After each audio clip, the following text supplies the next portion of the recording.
से उनका रुख कर लेते हैं। रत्नाकर जी, देखिए देश में अगर देखा जाए तो कांग्रेस अपने अकेले के दम पर तो देखिए अच्छा परफॉर्म कर रही है, लेकिन मध्य प्रदेश और छत्तीसगढ़ की अगर बात की जाए तो इन दोनों ही राज्यों में कांग्रेस कुछ अच्छा कमाल नहीं कर पाई।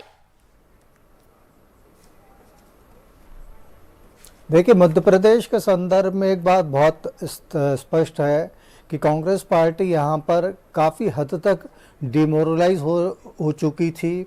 मध्य प्रदेश को लेकर एक निराशा का ऐसा वातावरण था जो आम कार्यकर्ता था पार्टी का, जो किसी भी संगठन के लिए सबसे मजबूत कड़ी होता है, वो निराशा के माहौल में डूब चुका था। लगातार 3 विधानसभा चुनाव में हार, उसके बाद जब सरकार बनी तो वो केवल 15 महीने चल पाई, उसके बाद फिर वो सरकार बाहर की तरफ हो गई।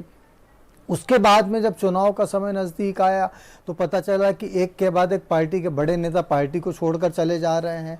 जिन नेताओं पर ये भरोसा माना जा रहा था कि भाई वो पूरे दमखम के साथ इस चुनाव को लड़ेंगे, उन्हीं नेताओं ने इसमें ज़्यादा रुचि नहीं ली। कमलनाथ जी से पहले कहा गया आप छिंदवाड़ा से चुनाव लड़िए, उन्होंने इनकार कर दिया। उसके बाद ही उम्मीद जताई जा रही थी कि महाकौशल में कमलनाथ जी किसी अन्य सीट से चुनाव लड़कर अपने प्रभाव का पार्टी को पूरे अंचल में फ़ायदा दिलाएंगे, लेकिन कमलनाथ जी ने तो छिंदवाड़ा से बाहर निकलने से मना कर दिया।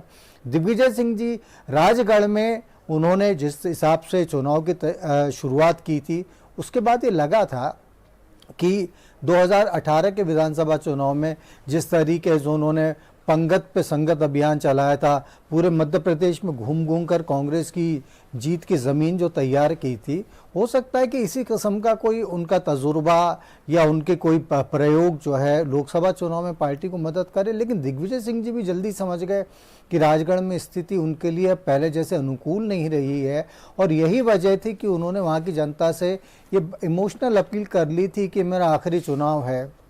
जहाँ तक अब हम जीतू पटवारी जी की बात करते हैं, जो कांग्रेस के अध्यक्ष बनाए गए थे लोकसभा चुनाव के पहले ही, तो वो भी जीतू पटवारी भी संगठनात्मक एक ढांचा ऐसा तैयार नहीं कर पाए जिसके अंदर ये माना जाता है कि एक ऐसी टीम डेवलप हो रही है मध्य प्रदेश में जो भाजपा को चुनौती दे सके। और भाजपा को चुनौती देना तो दूर, वो एक ऐसा ऑर्गेनाइजेशनल स्ट्रक्चर भी जीतू पटवारी जी अभी तक खड़ा नहीं कर पाए, हालांकि उनको इसके लिए पर्याप्त समय भी नहीं मिला था जो कांग्रेस को भी एक मजबूती प्रदान कर सके।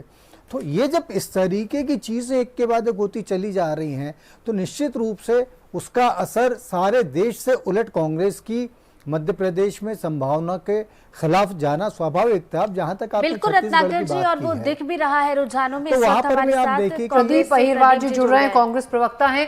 प्रदीप जी, जिस तरीके से जो रुझान सामने आ रहे हैं, पूरे देश में जो तस्वीर है उसकी ठीक उलट मध्य प्रदेश में, और जो कहीं ना कहीं कांग्रेस के लिए काफी निराशाजनक है। क्या आप कहेंगे कि संगठनात्मक तौर पर कांग्रेस शुरुआत से ही हौसले पस्त हो चुके थे, उतनी उभरकर और उतनी मजबूती से सामने नहीं आ पाई? देखिए, कांग्रेस निश्चित रूप से अभी तक जो रुझान है उसमें कांग्रेस मध्य प्रदेश में कमजोर रही है, और जहां 4-5 सीटें हैं, भिंड है, मुरैना है, ग्वालियर है, यहाँ बहुत नेट टू नेट फाइट चल रही है। और छिंदवाड़ा में भी उम्मीद है कि छिंदवाड़ा और राजगढ़ में भी हम लोग बेहतर प्रदर्शन कर सकते हैं, क्योंकि अभी बहुत राउंड गिनती बाकी है।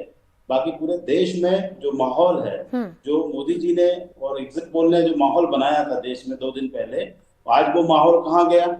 आज मोदी जी कहाँ गए पूरे देश में? लेकिन प्रदीप जी, यहाँ पर ठीक है, अगर हम मध्य प्रदेश की मैं आपसे बात कर रही हूँ, कहाँ वो कमी रह गई? आप कह रहे हैं कि थोड़ी सी जो तस्वीर है बेहतर कुछ सीटों पर हो सकती है, लेकिन अभी वहां पर बहुत ज्यादा पिछड़ गए, जहां पर 1-2 सीटों पर थोड़ी सी उम्मीद थी।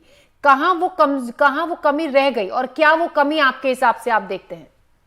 देखिए, मध्य प्रदेश में हमारा जो विधानसभा चुनाव का परिणाम रहा वो बहुत ही खराब रहा, और पूरे प्रदेश में भारतीय जनता पार्टी ने मजबूती से संगठन ने काम किया, और भारतीय जनता पार्टी यहाँ पिछले समय 28 सीटें जीती थी। एक नकुलनाथ जी की छिंदवाड़ा सीट जीते थे, लेकिन इस बार जो हमें उम्मीद थी कि यहाँ कम से कम 12 सीटें मध्य प्रदेश में कांग्रेस जीतेगी, लेकिन अभी तक हम लोग उसमें सफल नहीं होते नजर आ रहे हैं। और संगठन मजबूत करने की जरूरत है। निश्चित रूप से आदरणीय जीतू पटवारी जी जब से बने हैं पूरे प्रदेश में वो दौरा कर रहे हैं, और निश्चित रूप से मध्य प्रदेश में कांग्रेस बहुत बड़ी ताकत बन के उभरेगी।